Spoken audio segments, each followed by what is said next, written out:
इस time Asia cup में भाई अभिषेक शर्मा ने फुल तबाही फेर रखी है। मतलब सबसे ज्यादा रन बना रखे हैं, कितना कोई 248 रन है, 206 का स्ट्राइक रेट है, 17 छक्के हैं, ऑलमोस्ट भाई 50 की एवरेज है। और बॉलर भाई डरते नहीं है इस बंदे कि इंडिया जो कि नंबर 1 टीम है, एशिया कप में किसी से उसका मुकाबला नहीं था, वो फाइनल में पहुंचने में कामयाब हो गई है और आज बांग्लादेश को शिकस्त दी।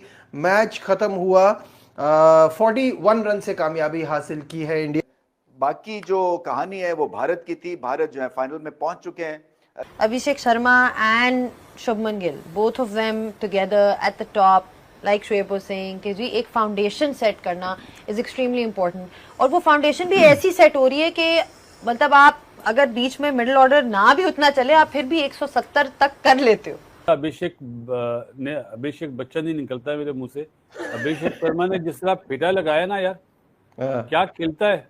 शुरू के 2 ओवर आप देखें, उन्होंने आज थोड़ा सा पिच मुश्किल था, वो 6 ओवर खेल जाता है और जिस तरह मारता है वो सारा इम्पैक्ट वो डालता है, वो रन्स बनाता है। तो नीचे वाले जितने भी प्लेयर्स हैं ना, वो जिस हिसाब से ये बंदा भाई बैटिंग कर रहा है, हम सुनते थे अक्सर भाई, लोग कहते थे अपने YouTube चैनल्स के ऊपर कि अभिषेक शर्मा जो है ना भाई, वो इंडिया के फाटा ट्रैक्स के ऊपर ही खेल सकता है, हैदराबाद की फाटा ट्रैक के ऊपर। जैसे ही इंडिया के बाहर आएगा तो भाई वो कुछ नहीं कर पाएगा। और देख लो भाई, दुबई में भाई साहब ने तबाही फेर रखी है, बॉलर से डरते हैं भाई, ऑनेस्टली बात है जिस हिसाब से ये बंदा बैटिंग कर रहा है।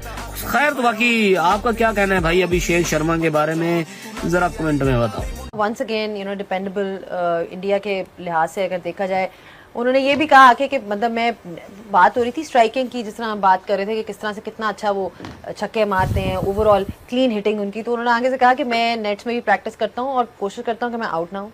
और दूसरी चीज़ जो उन्होंने कही थी वो यही थी कि जी जब मेरी जोन में बॉल आता है तो मैं बैटिंग जब मैं करने जा रहा हूँ तो मैं ज़्यादा सोचता नहीं, बस अगर मुझे बॉल मेरे जोन में होता है तो मैं I just go after it. तो वो जो एक क्लियर थिंकिंग है शोएब, वो नजर आ रही है। And how important is that in a batsman?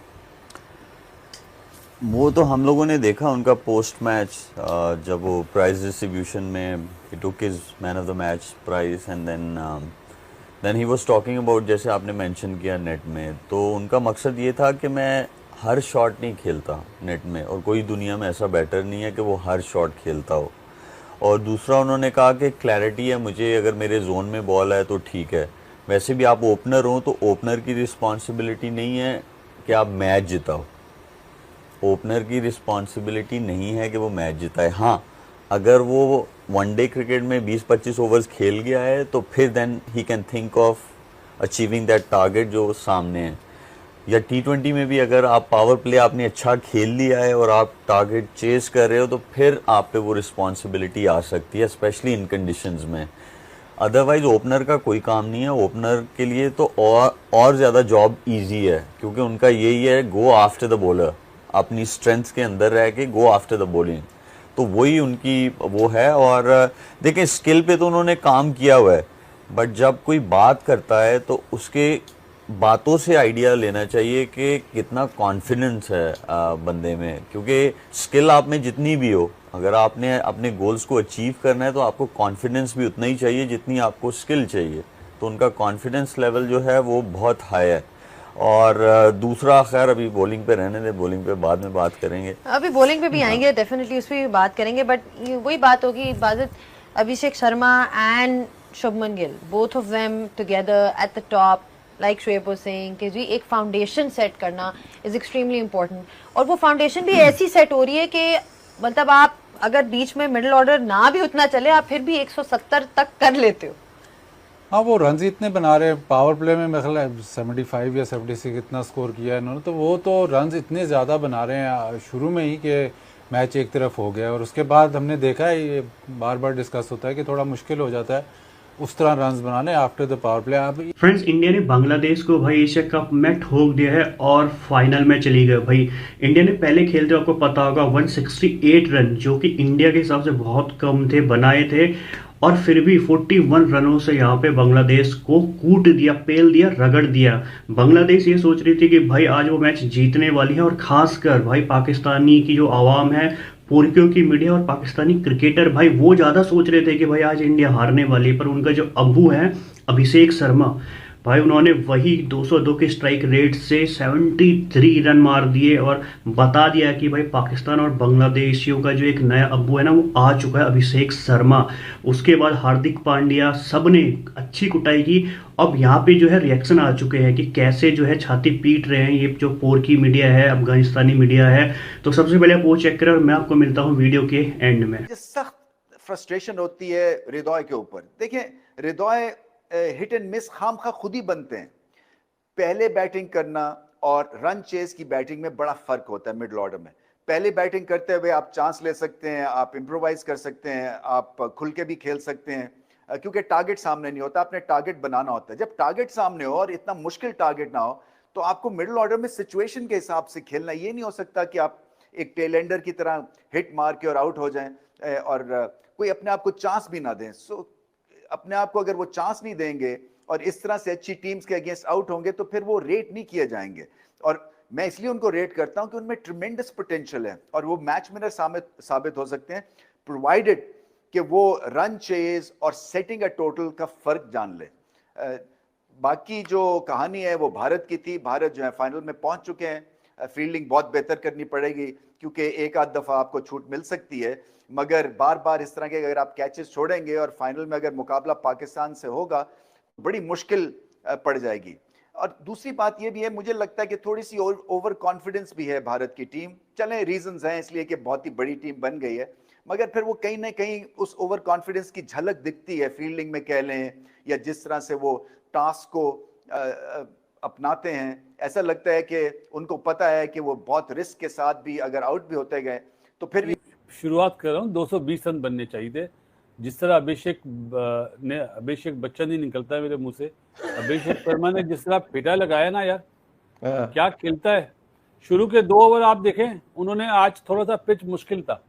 Gill ने भी टाइम लिया और अपना अभिषेक ने भी टाइम लिया, ठीक है। उसके बाद जब वो खुला ना तो 6 ओवर में 72 रन, 2 ओवर में मेरे ख्याल है 10 रन थे, तो 4 ओवर में कितने रन हो गए भाई? मुझे जो होता हूँ कि दोनों ओपनर इतना फ्लाइंग स्टार्ट दे देते कि नीचे वालों को ईज आउट हो जाता है। भाई उनकी मर्जी है 4 रन की एवरेज से खेले या 8 रन की एवरेज से खेले, ये डिफरेंस है।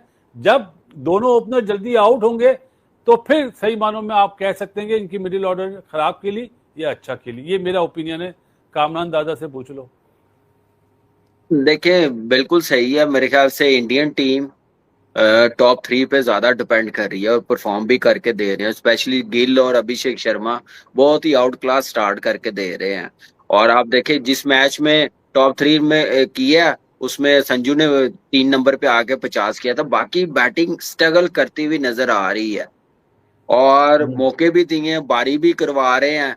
और लेकिन आज जो मौका था ना, जैसे दुबे को नंबर 3 भेज दिया था, सूर्या कुमार यादव अनलकी रहा, तिलक वर्मा नहीं कर सका, हार्दिक पांड्या ने अच्छा अपना कॉन्फिडेंस गेन किया जो रन्स किए हैं।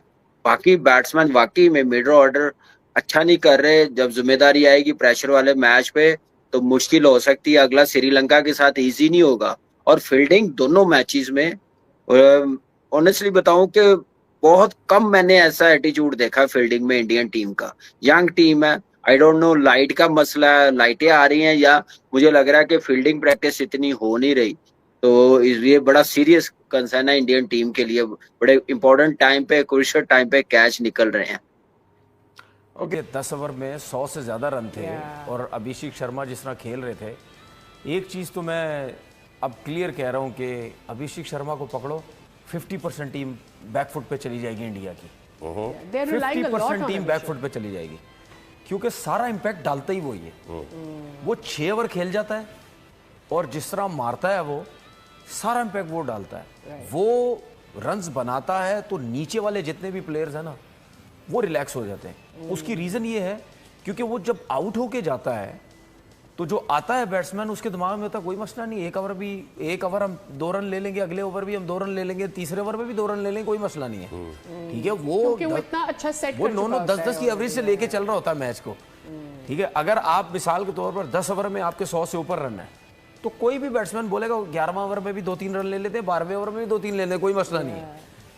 तो वो जो खेलता है, ये मैं आपको बता रहा हूं, अगर पाकिस्तान की टीम फाइनल में पहुंच गई और अभिषेक शर्मा शुरू में आउट हो गए तो इनको मुसीबत पड़ जाएगी, क्योंकि उसके अलावा कोई ऐसा प्लेयर, ऑल्दो के उनकी बैटिंग डेप्थ बहुत ज्यादा है, उसके बावजूद इस वजह से कह रहा हूं क्योंकि वो जिस तरह सर्किल में सबको मार मूर के साइड पे करके प्रेशर डाल के चला जाता है ना वो, तो उसके बाद जो अब आप वो देखो कि 6 ओवर के बाद भी जब वो खेल रहा होता है उसमें भी छक्के मार रहा होता है, ठीक है, तो वो ये जो इम्पैक्ट डालता है ना ये हर मैच में कर रही है। फ्रेंड्स, तो देखा होगा कैसे यहाँ पे जो है पाकिस्तानी मीडिया अब जो है टीम इंडिया की तारीफ कर रही है कि भाई Abhishek Sharma new genuine batsman आ गया, जिससे भाई हर किसी को डरना चाहिए। भाई 73 रन अगर वो रन आउट नहीं होता तो यहाँ पे 200 से ऊपर का जो है यहाँ पे रन चेस करने को मिलता बांग्लादेश को, ऊपर किस्मत से वो आउट हो गया। उसके बाद भाई हार्दिक पांड्या, शुभमन गिल ने भी अच्छा खेला, और जब बॉलिंग करने के बाद आई तो कुलदीप यादव 3 विकेट, बुमराह 2 विकेट, मतलब एक तरफा ठोक दिया यहाँ पे बंगालियों को, जो उनके छोटे बेटे हैं इंडिया के, उसको ठोक दिया। और पाकिस्तानियों को भी यहाँ पे मिर्ची लगी, चाहे वो पाकिस्तानी क्रिकेटर हो, शोएब अख्तर हो, चाहे वसीम अकरम हो, तनवीर अहमद हो, या फिर कमरान अकमल, हर कोई अब भाई यहाँ पे टीम इंडिया की तारीफ कर रहा है कि कैसे जैसे शुभमन गिल की तरह और अभिषेक शर्मा की तरह खेलना चाहिए हर किसी क्रिकेटर को T20 फॉर्मेट में। तो भाई आपकी क्या राय है, कमेंट्स करके जरूर बताना। फिलहाल आज के लिए